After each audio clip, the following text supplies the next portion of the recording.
আমি সর্বশক্তিমান আল্লাহর নামে সশ্রদ্ধ চিত্তে শপথ করিতেছি যে আমি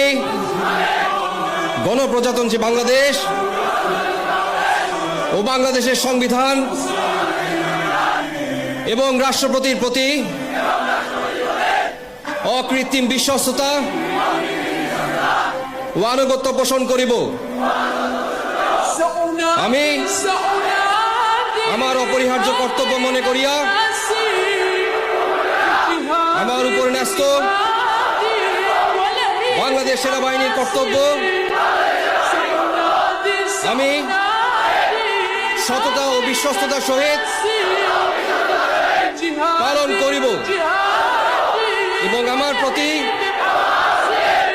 জল, স্থল ও আকাশ পথে যেখানেই যাইবার আদেশ করা হইবে সেখানেই যাইব। আমি আমার জীবন বিপন্ন করিয়াও আমার উপর নিয়োজিত কর্তব্যরত যে কোনো ঊর্ধ্বতন কর্মকর্তার